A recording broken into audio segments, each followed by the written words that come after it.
Halo, selamat sore dan apa kabar Anda Tribuners? Senang sekali saya Putri Utami kembali menyapa Anda di Ambon hari ini, edisi Selasa 21 Januari 2025. Selama beberapa menit ke depan, sejumlah informasi terupdate dari Maluku akan kami hadirkan ke hadapan Anda. Kita mulai dengan berita pertama. Rumah makan Padang dekat Gereja Silo Ambon terbakar, diduga akibat ledakan kompor.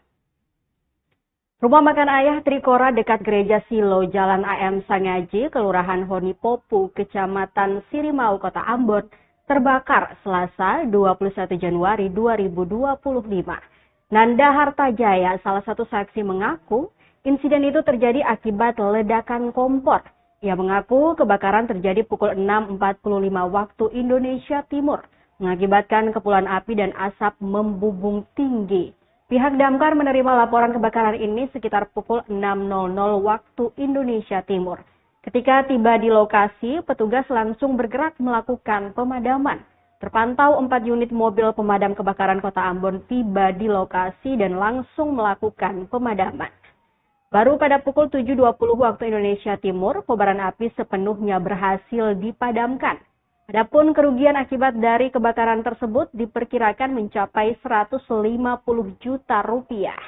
Beruntung kejadian tersebut tidak menelan korban jiwa, hanya saja kobaran api menghanguskan dapur rumah makan tersebut yang berada di lantai 2. Kondisi dapur yang berada di lantai 2 sempat menghambat proses pemadaman. Ditambah bahan-bahan yang mudah terbakar membuat api dengan cepat menyebar.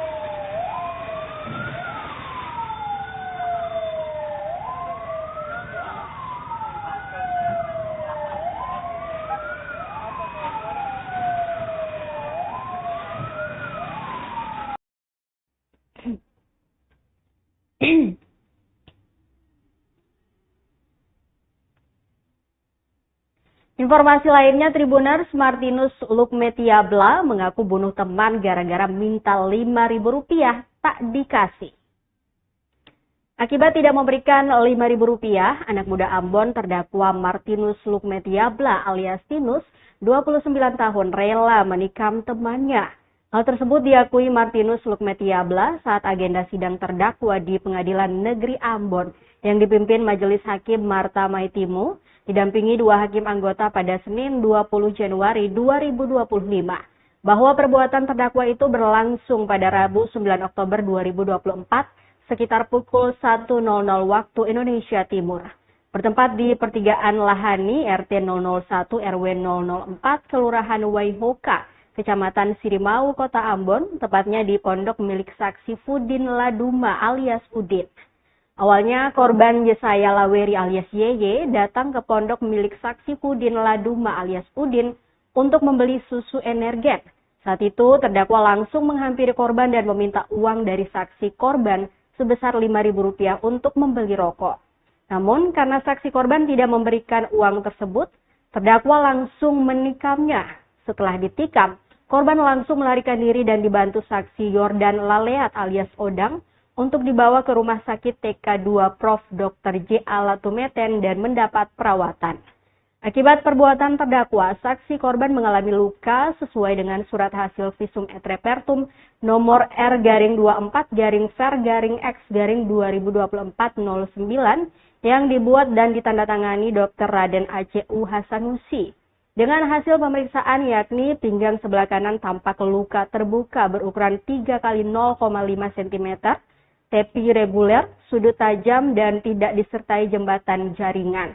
Bahwa perbuatan terdakwa tersebut sebagaimana diatur dan diancam pidana dalam pasal 351 ayat 2 KUH pidana dan pasal 351 ayat 1 KUH pidana.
Pedagang keluhkan genangan air di parkiran gedung Pasar Mardika Ambon.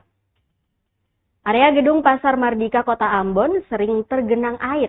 Terlebih saat hujan turun, dipastikan air menggenangi area tersebut. Terpantau pada Senin 20 Januari 2025, area parkir dipenuhi genangan air yang membuat pengunjung enggan melewatinya. Area parkiran kawasan tersebut turut kosong lantaran pengguna roda 2 yang tidak memarkirkan kendaraan mereka di kawasan itu. Kondisi tersebut dikeluhkan sejumlah pedagang. Jai, 57 tahun, salah satu pedagang mengaku hal tersebut turut berpengaruh pada dagangannya. Pasalnya, para pembeli lebih memilih masuk dari area depan untuk melakukan aktivitas perbelanjaan. Menurutnya, ini harusnya menjadi perhatian serius demi kelancaran aktivitas penjualan. Terlebih, pihaknya telah membayar retribusi untuk mendapatkan pelayanan yang lebih baik. Dirinya turut menyesali pelayanan yang kurang baik dari pihak pengelola gedung itu. Ia berharap pemerintah Kota Ambon bisa lebih memperhatikan persoalan semacam itu untuk memberikan rasa nyaman bagi pedagang dan pembeli.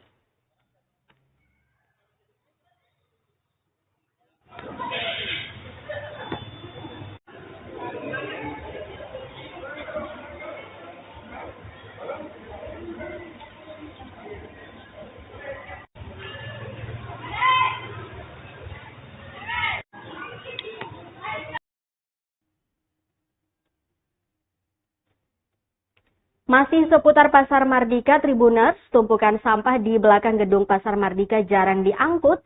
Ini penjelasan Disperindak Maluku.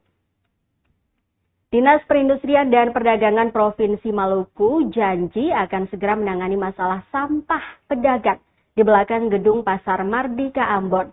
Rofri Watimuri selaku pelaksana tugas atau PLT Kepala Perdagangan Dalam Negeri atau PDN Disperindak Maluku mengatakan sampah di bagian belakang gedung Pasar Mardika itu akan dibersihkan. Rofri mengaku pihaknya tengah menjalin komunikasi intensif bersama Dinas Lingkungan Hidup dan Persampahan atau DLHP Kota Ambon untuk menangani permasalahan sampah tersebut. Pihaknya juga berupaya agar pengangkutan sampah bisa rutin dilakukan untuk menghindari keluhan pedagang, paling tidak 3 hari sekali dilakukan pengangkutan. Ditanya soal mekanisme dan waktu pelaksanaan, Rofri menyebut dalam jangka waktu dekat persoalan sampah dapat teratasi secara baik. Ia berharap agar pedagang turut mendukung penataan kawasan Pasar Mardika untuk keberlanjutan dan kenyamanan mereka. Diberitakan sebelumnya, tumpukan sampah menggunung di belakang gedung Mardika Ambon, Desa Batu Merah, Kecamatan Sirimau, Kota Ambon, Sabtu 18 Januari 2025. Lantaran tidak diangkut berbulan-bulan, tumpukan sampah kini telah dihuni berbagai serangga, lalar, hingga belatung.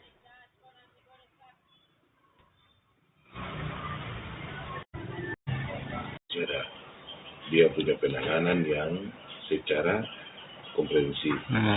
Ya, itu betul sudah dibincangkan dengan teman-teman dari DLHP Kota dan itu pasti segera itu betul. Ada masalah sampah di pasar. Ketum itu berencana angkutannya itu memang tetap minimal itu 3 hari sekali. Itu baru minimal.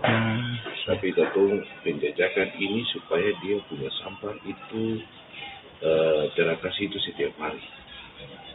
Ya, dan itu dia punya segala mekanisme itu betul sudah bicara antara pemerintah provinsi dan pemerintah kota. Dan sudah disepakati, dia punya mekanismenya sudah ada, tinggal nanti implementasinya di lapangan. Dan itu segera ditangani. Mungkin di awal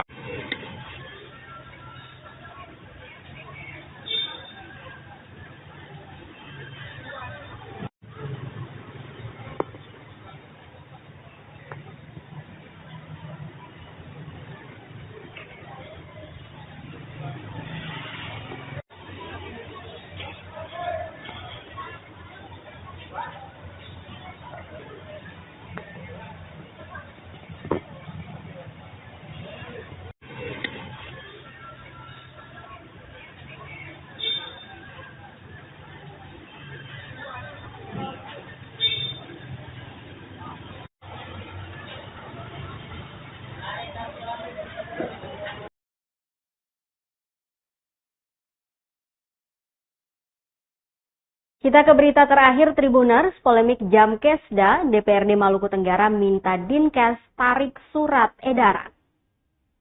Dewan Perwakilan Rakyat Daerah atau DPRD Kabupaten Maluku Tenggara meminta Dinas Kesehatan untuk segera menarik kembali surat edaran penghentian layanan jaminan kesehatan daerah atau Jamkesda. Wakil Ketua Komisi 2 DPRD Malra, Martina Revo menilai kebijakan yang diambil oleh Kepala Dinas Kesehatan Malra Muhsin Rahayaan melalui surat edaran tersebut tidak sesuai dengan kewenangan sebagai Kepala Dinas, alias melampaui kewenangan. Hal tersebut dikemukakan pada saat rapat dengar pendapat atau RDP Komisi 2 DPRD Malra bersama Dinas Sosial dan Dinkes terkait polemik surat edaran penghentian layanan Jamkesda yang tengah menjadi bola liar di masyarakat. Karena itu, Revo meminta Kadinkes segera menarik surat yang telah dilayangkan kepada Kepala Dinas Sosial. Untuk diketahui melalui surat tertulis resmi nomor 400.75/11/Dinkes tertanggal 10 Januari 2025, Kadis Kesehatan Kabupaten Maluku Tenggara di Provinsi Maluku berharap penerbitan surat keterangan Jamkesda bagi masyarakat kurang mampu oleh Dinas Sosial daerah untuk sementara dapat dihentikan. Layanan kesehatan bagi masyarakat kurang mampu melalui Jamkesda untuk sementara tidak dapat dilayani RSU Karel Sabsuitubun Langgur karena biaya pelayanan Jamkesda hingga akhir tahun 2024 belum dapat diselesaikan pemerintah daerah.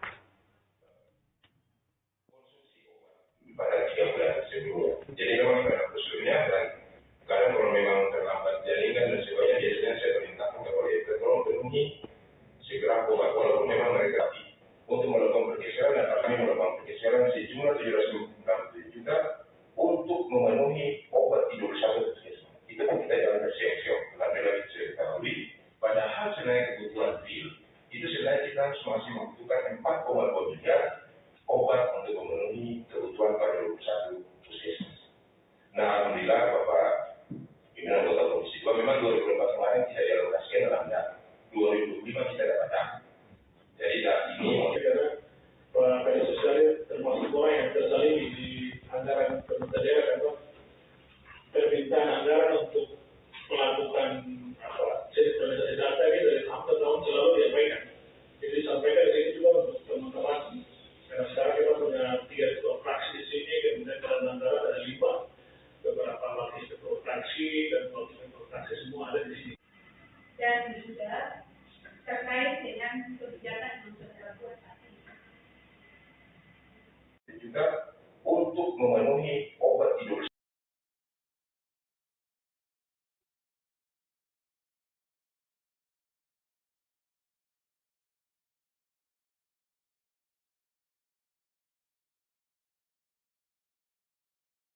Tribuners, informasi dari Malra tadi sekaligus mengakhiri perjumpaan kita di Ambon hari ini. Saya Putri Utami mewakili seluruh kru yang bertugas mengucapkan terima kasih atas kebersamaan Anda. Selamat sore, selamat tinggal dan sampai jumpa. Download Tribun X sekarang. Menghadirkan lokal menjadi Indonesia.